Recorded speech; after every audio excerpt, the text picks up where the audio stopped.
Hello students, हमने अपनी पहली वीडियो में देखा था कि समास का अर्थ क्या है, उसका मतलब क्या है, समास कहते किसे हैं।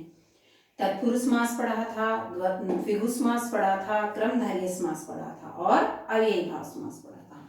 तो आज हम कौन सा समास पढ़ेंगे? द्वंद्व समास। ठीक है, तो जैसे द्वंद्व समास मैंने ऐसे इसलिए लिखा है क्योंकि द्वंद्व समास कैसे दो तरह से लिख सकते हैं। हम इस व को इसके नीचे और इसको इस द के नीचे लिख सकते हैं, लेकिन मैंने ये इसलिए लिखा है इस तरह ताकि आप सब इसी वर्ड्स की छवि अपने दिमाग में बिठा लो, क्योंकि इससे ही हम ट्रिक बनाएंगे। कैसे? आपने ये ध्यान रखना है कि जो द्वंद्व समास है, पद की बात मैंने पहले वीडियो में बताई थी कि पद किसे कहते हैं, माने किसी भी शब्द को पद कहते हैं। लेकिन जब वो शब्द पद कब बनता है? जब वो किसी वाक्य में प्रयोग कर लिया जाता है, तब वो शब्द न रहकर पद बन जाता है। तो देखिए हमारी ट्रिक क्या है कि जो द्वंद्व समास है इसमें क्या होता है कि दो शब्द होते हैं। द्वंद्व समास में दो शब्द हैं और दोनों ही शब्द, ध्यान दीजिए मेरी बात पर, कि दोनों ही शब्द एक दूसरे के विपरीत होते हैं। दो शब्द होते हैं और दोनों की वैल्यू सेम होती है, दोनों की इंपॉर्टेंस सेम होती है। लेकिन शर्त क्या है कि द्वंद्व समास में दोनों ही शब्द क्या होते हैं? एक दूसरे के विपरीत होते हैं। अब आप कहोगे मैम कि आपने ये है, तो आपने अव्ययीभाव समास में जो दो सेम शब्द लिखे थे, जैसे मैंने लिखा था साफ साफ, उसमें भी आपने लिखा था, उसमें भी हैस लिखा था। फिर आपने यही तो बात ध्यान रखनी है कि उसमें वो शब्द एक जैसे थे और इसमें ये शब्द एक दूसरे के बिल्कुल विपरीत हैं। एक तो आपने ये बात ध्यान रखनी है। और ये आपको कैसे रहेगी? जैसे मैंने ये शब्द लिखा है द्वंद्व, ठीक है। अब आप ये देखिए, ये ऐसा लग रहा है कि दो शब्द सेम हैं और वो एक साथ जोड़ रखे हैं। दो शब्द हैं, दोनों एक जैसे हैं और वो एक साथ जोड़ रखे हैं। तो आपने, और दोनों सेम हैं, लेकिन उसका मतलब क्या होगा? इसके अंदर क्या होगा कि दोनों शब्द, जिस भी समास में दोनों शब्द एक जैसे होंगे और उसका मतलब होगा कि उसके अंदर जो भी शब्द आएगा वो उल्टा हो जाएगा, बिल्कुल उसके विपरीत हो जाएगा। कि द्वंद्व समास में दो सेम एक जैसे शब्द हैं और वो क्या हो जाएंगे? विपरीत हो जाएंगे। क्या? सत्य और सत्य, यानी सेम शब्द हैं, एक जैसे शब्द है, समान शब्द है, और वो क्या हो जाएंगे? जहां पर भी विपरीत होंगे वहां पर हम क्या लगा देंगे? द्वंद्व। ये मैंने इसलिए लिखा। देखिए अब आप कहोगे मैम द्विगु समास में भी क्या होता है? उसमें भी द शब्द होता है और इसमें भी द, इसीलिए हम पजल हो जाते हैं। अब आप क्या करना है, देखो उसमें क्या है, उसमें तो द्विगु समास है, द्विगु कोई ट्रिक नहीं बनी है उसमें। उसमें क्या है? उसमें तो दो सेम शब्द है ही नहीं। उसमें क्या है? द्विगु ऐसे है, इसमें सेम है। तो आपने ये रखना है कि जिस भी समास में दो एक जैसे शब्द हैं उसी के अंदर क्या है? दो शब्द आएंगे बिल्कुल अलग अलग और वो एक दूसरे के क्या होंगे?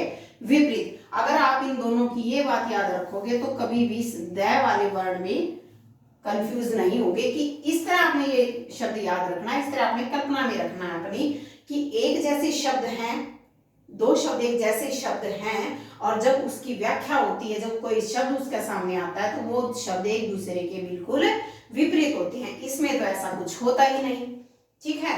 एक दूसरे के क्या होंगे? विपरीत होंगे। आपको ये बात बिल्कुल समझ आनी चाहिए कि एक दूसरे के जो शब्द विपरीत होंगे वो किस समास में आएंगे? द्वंद्व समास में। जैसे अब है सत्य और सत्य, तो सत्य और सत्य का क्या हो जाएगा? सत्य और असत्य, ठीक है। सत्य और असत्य। जैसे अन्न जल है, गोरा काला है, अच्छा बुरा है, लड़का लड़की है, बहुत सारे ऐसे शब्द हैं जो एक दूसरे के विपरीत होते हैं, एक दूसरे के बिल्कुल उल्टे होते हैं, वो किस में आते हैं? द्वंद्व समास में। ये बात आपने ध्यान रखनी। जैसे अन्न जल है, अन्न अन्न खाने की चीज और जल पीने की, यानी कि एक दूसरे के विपरीत है। ऐसे ही नर और क्या हो गया बेटा, नारी। राम और सीता। आगे क्या है, माता और पिता, सास ससुर भाई बहन। ठीक है, अच्छा बुरा। और कल भी मैंने ये बात बताई थी आपको कि जो संख्या कोई समूह नहीं बनाती, किसी पर्सन की ओर इंडिकेट नहीं करती, वो भी इसी में आती है। ये तो आते ही आते हैं एक दूसरे के जो विपरीत है, लेकिन जो संख्या कहीं पर भी किसी भी प्रकार का समूह नहीं बनाती, वो संख्या भी किस में आती है, द्वंद्व समास में। जैसे मैंने कल बताया था 25 का क्या बताया था, 20 और ये तो आते ही आती है, लेकिन जो संख्या कोई भी समूह नहीं बनाती, वो भी किस में आता है, द्वंद्व समास में। ठीक है, जैसे ये तो पेपर में आए हुए हैं, जैसे 25 है, 68 है, 72, ये वर्ड तो आए हुए हैं पेपर में।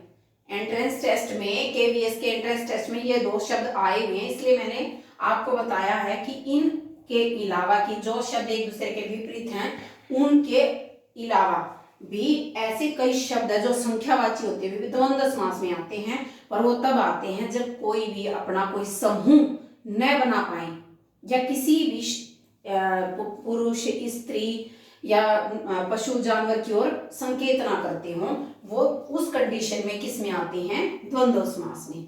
समझ आया बेटा, समझ आया। ये आप और भी कर सकते हो, जैसे गोरा है, गोरा और काला, बड़ा छोटा, ऊंचा नीचा, बड़ा छोटा, ऊंचा नीचा। ठीक है, मुझे लगता है कि आपको द्वंद्व समास के जो भी कंफ्यूजन आज तक आप हुए हैं आपके, या द्वंद्व और द्विगु समास में जो भी आपके कंफ्यूजन आज तक रहे हैं दै वर्ण के कारण, वो अब क्लियर हो गए होंगे। अगर फिर भी एक बार अगर अभी समझ नहीं आया, तो एक बार ये वीडियो दोबारा आप इसको पॉज करके दोबारा भी इसको देख सकते हैं, या दोबारा इसको रोक के देख सकते हैं, तब आपको ये जो है समास बिल्कुल क्लियर, बिल्कुल समझ आ जाएगा। अगर आपको मेरा ये वीडियो अच्छा लगा तो प्लीज लाइक शेयर और सब्सक्राइब कीजिए। Thank you.